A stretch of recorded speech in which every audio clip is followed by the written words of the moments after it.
Nous sommes avec Gilles Lenz, donc, qui est le président de l'association de la foire au manège de Lens. Alors bonjour Gilles Lenz. Bonjour.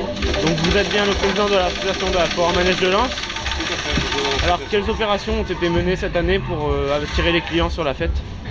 Alors, un petit historique pour revenir un petit peu en arrière. La foire au manège existe depuis 99-2000.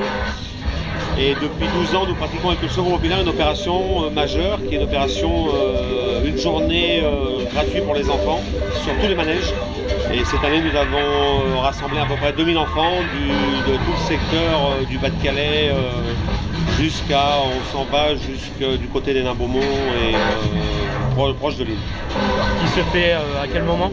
Ça s'est fait, le Père Noël vert, c'est le Père Noël qui passe avant le Père Noël rouge, le Père Noël, et ça s'est fait le 23 décembre. D'accord.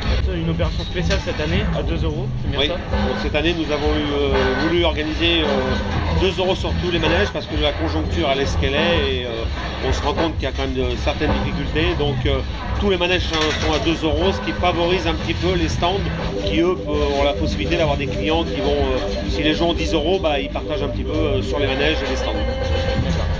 Donc vous avez dit que la foire manège existait depuis 1999-2000. C'est vous qui l'avez instaurée? Comment Oui, ça se passe? Oui, ça a été instauré par initiative de deux forains de la région, mon beau-père et monsieur Jean-Louis Bottini. Et moi j'ai repris le flambeau 2000-2001. D'accord. Donc vous avez un stand de cascade, c'est bien ça? Cascade, Macao Club. D'accord. Et donc ça fait depuis le début de l'instauration de la fête de Lens que vous êtes présent. On est installé sur la foire de Lens, la foire au manège. Alors chaque année on retrouve un petit peu les mêmes métiers à Lens? On retrouve sensiblement les mêmes, un peu comme dans toutes les fêtes, les foires de France, c'est-à-dire j'irais dans les stands, on retrouve les mêmes, la confiserie, les jeux de cascade, les grues, et il y a que dans les manèges un peu la sensation qu'on essaye de varier un petit peu, d'avoir une ou deux zones bleues pour faire tourner un petit peu les manèges. D'accord, alors il y a quelques années on avait vu des reportages sur internet qui montraient que la fête était beaucoup plus grande.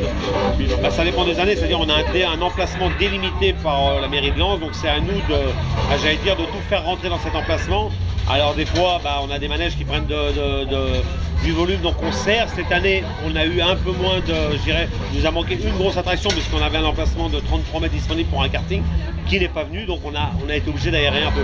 Donc c'est-à-dire on tourne en général entre 35 et 40-45 manèges. Quelques années, il y a un McDo s'est implanté. Suite à ça, vous avez légèrement bougé au niveau de l'emplacement? Tout à fait, on s'est déplacé car c'était un accord, le McDo est arrivé et lui il a installé toute l'année là, nous on vient qu'un mois et bon, il y a eu une discussion avec les propriétaires du McDo et la mairie avec un accord qui a été fait qu'on a reculé d'une 50aine de mètres.